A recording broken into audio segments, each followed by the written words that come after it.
નમસ્કાર દોસ્તો, કેમ છો બધા? મજામાં ને? ફરી એક વખત ભારતીય જનતા પાર્ટીની મારે વાત કરવી છે, એમના સભ્યોની વાત કરવી છે, એમના કાર્યકર્તાઓની વાત કરવી છે, એમના ભ્રષ્ટ નેતાઓની વાત કરવી છે. 30 વર્ષથી ગુજરાતની અંદર શાસન કરતી ભારતીય જનતા પાર્ટી, વિચાર કરો તમે, કેટલું કરપ્શન કર્યું હશે આ ભારતીય જનતા પાર્ટીએ, કેટલો ભ્રષ્ટાચાર કર્યો હશે અને કેટલા લોકો પાસેથી ઉઘરાણા કર્યા છે કે 30 વર્ષની અંદર ભારતીય જનતા પાર્ટી કહેવાય છે કે 6000 કરોડ રૂપિયાની પાર્ટી થઈ ચૂકી છે. નાનામાં નાનો ભારતીય જનતા પાર્ટીનો કાર્યકર્તા હોય કે નેતા હોય, ત્યાંથી લઈને છેક મોટા દિગ્ગજ નેતાઓ સુધી 95% નેતાઓ ભ્રષ્ટાચારી, પોતાની તિજોરીઓ ભરવામાં સમજે. ત્યારે નવાઈની વાત એ છે દોસ્તો કે 30 વર્ષની અંદર 6000 કરોડની પાર્ટી બની ગઈ ભારતીય જનતા પાર્ટી. ત્યારે અસંખ્ય નેતાઓએ આટલો ભ્રષ્ટાચાર કર્યો હશે, ઉઘરાણાઓ કર્યા હશે.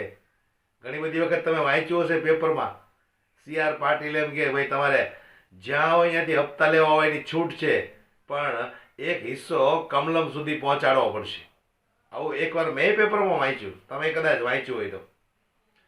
એટલે ભ્રષ્ટાચાર કરવાની આ લોકો, એમના નેતાઓને છૂટ જ એટલી આપી છે. એટલે ભ્રષ્ટાચાર આ લોકોએ કરે છે, પોલીસ અધિકારીવાળાએ કરે છે, બીજા કર્મચારીઓ, અધિકારીઓ, સરકારી બાબુઓ બધા જ ભ્રષ્ટાચાર કરે છે.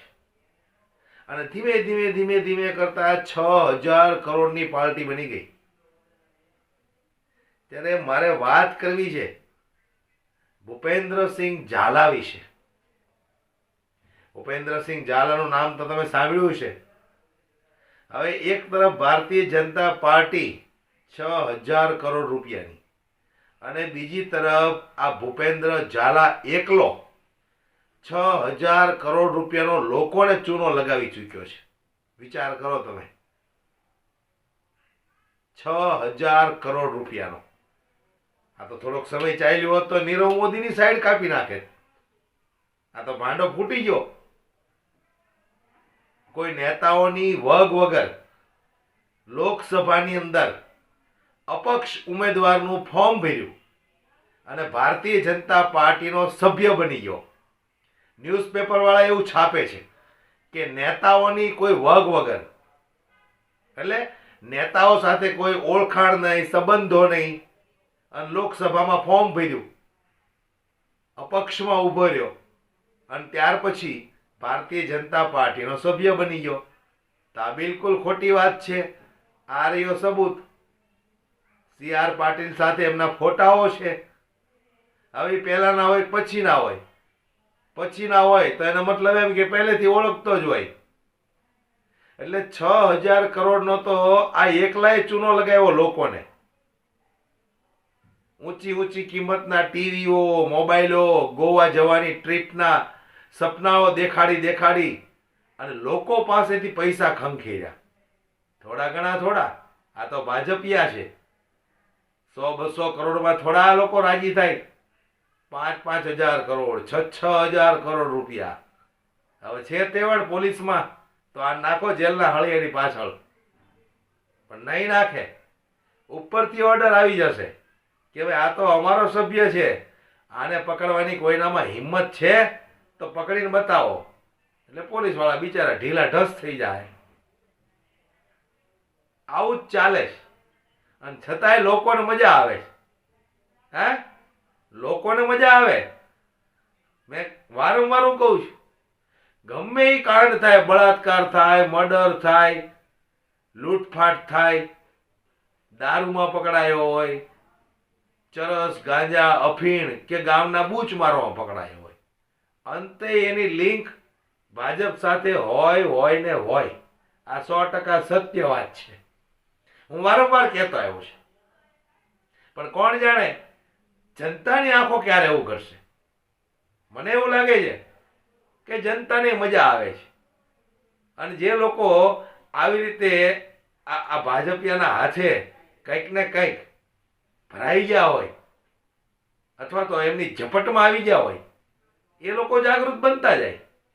પણ જે લોકો બાકી છે, આપણે ભગવાનને દુઆ કરીએ કે જે લોકો બાકી છે ને એ લોકો એક વાર ઝપટમાં આવી જાય ને પછી જાગૃત થશે કદાચ. ત્યાં સુધી તો એ જાગૃત થવાનું નામ જ નથી લેવાના. પણ કહેવાનો મારો મતલબ એ છે કે 6,000 કરોડ રૂપિયાના ગામને ચૂના લગાવી દેતા હોય, હવે એમના ઘરે આઈટીના દરોડા પીડ્યા, આન તેન ફલાણું ઢેકડું જનતાને દેખાડવા માટે બધું કરશે. પણ ખરેખર જો પોલીસની અંદર હિંમત હોય, ગુજરાત પોલીસની અંદર તાકાત હોય તો આને જેલના સળિયા પાછળ નાખીને બતાવો તો અમે માનીએ કે ખરેખર ગુજરાતની પોલીસ જ્યારે વર્દી પહેરી એ સમયે જે સોગંદ ખાધા હતા ને એ જ પ્રમાણે કામ કરી રહી છે. બાકી તો એવું લાગે કે આ ભારતીય જનતા પાર્ટીના નેતાઓની ગુલામી કરતા હોય એવું લાગે. ઘણી બધી વખત આપણે જોયું છે, મોટા મોટા ક્રાઇમો કરતા હોય તોય જેલના સળિયા પાછળ જવાની વાત તો દૂર, કોર્ટ સુધી નથી જાતો અને એમના બાઈજત બરી થઈ જાય, કેસ રફા દફા થઈ જાય. આવું તમે જોયું છે દોસ્તો. આ તો મૂળ ભાજપના નેતાઓ, ભાજપના સભ્યો કહેવાય. હવે એની ઉપર હાથ નાખો એ તો થોડુંક પોલીસ વાળાને બીક તો લાગે ને. નોકરીનો સવાલ છે. પણ હું કહેવા માંગુ છું પોલીસ વાળાને કે તમે જ્યારે આવા કામો કરતા ડરો છો, તમારી નોકરીની ચિંતા કરો છો તો તમારે વર્દી પહેરાય જ નહીં, વર્દી ઉતારીને ઘરે મૂકી દેવાય. જો આવા ભ્રષ્ટ નેતાઓની ગુલામી કરવી પડતી હોય તો. અરે તમે તો એ નીડર જાંબાજ છો કે જે તમે તમારા ટેલેન્ટથી તમે ખાખી વર્દી મેળવી છે. આ બધા ભ્રષ્ટાચારી નેતાઓએ તો ગામને લોલીપોપ આપી આપીને નેતાઓ બન્યા છે. એક થઈને એક વખત બતાવો, આ ભ્રષ્ટાચારી નેતાઓના છક્કા છૂટી જાય.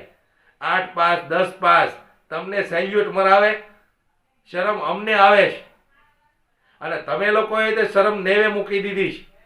જે ઓર્ડર મારે સાચો ખોટો કઈ જોવાનું નહીં, બસ ગુલામી કરવાની.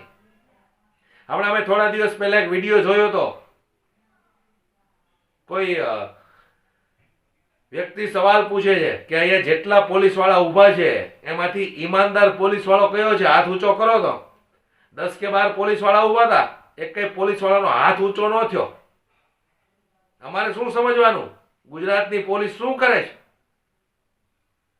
ભ્રષ્ટાચાર, રિશ્વત લે છે તો જ કોઈનો હાથ ઊંચો ન થયો હોય. સ્પષ્ટ શબ્દોમાં કીધું તું, જેને જિંદગીમાં ક્યારે રિશ્વત ન લીધી હોય હાથ ઊંચો કરે. એક પણ પોલીસ વાળાનો હાથ ઊંચો નહોતો થયો. એટલે કંઈક ને કંઈક પાપના ભાગીદારો તમે બનો છો. આ જનતાને લૂંટવાનું બંધ કરો. આ અભણ અંગૂઠા છાપ નેતાઓ તો પોતાની તિજોરીઓ ભરવા માટે તમને લોકોને ઓર્ડર મારે છે.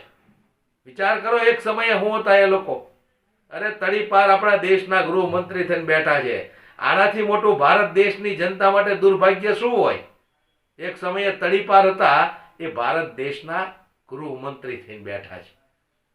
આ ભારત દેશની કઠણાઈ નથી તો બીજું હું. પણ છતાંય લોકોની આંખો નથી ઉઘડતી. વિચાર કરવા જેવી વસ્તુ તો એ છે. કોણ જાણે એટલા બધા ડરાવી દીધા છે મુસ્લિમોથી કે એ જ ડરના માહોલમાં લોકો ગુલામી કરવાનું ચાલુ કરી દીધું છે કે અમે છીએ તો તમે સલામત છો ને આમ ને તેમ ને. અરે તમે આજકાલના નેતાઓ તમે સિક્યુરિટી વગર બહાર નથી નીકળતા, તમે અમને મુસ્લિમોથી બચાવશો? તમારી ઓકાત શું છે? હાલી નીકળ્યા છો. એટલે જાગૃત બનો. અને હું ફરી એક વખત પોલીસને કહું છું, ગૃહમંત્રી હર્ષ સંઘવીને કહું છું, CR પાટીલને કહું છું, તમારી જોડે તો ફોટા છે આના. એટલે હવે એમ ન કહેતા કે કોઈ પણ ચમરબંધીને છોડવામાં નહીં આવે. આ ચમરબંધી હામો જ છે. કોલર પકડીને નાખો જેલમાં જો ખરેખર તમારી અંદર થોડી માણસાઈ હોય, ઈમાનદારી હોય તો. વિડીયોને ખૂબ શેર કરો દોસ્તો, દરેક લોકો સુધી પહોંચાડો. જય હિન્દ.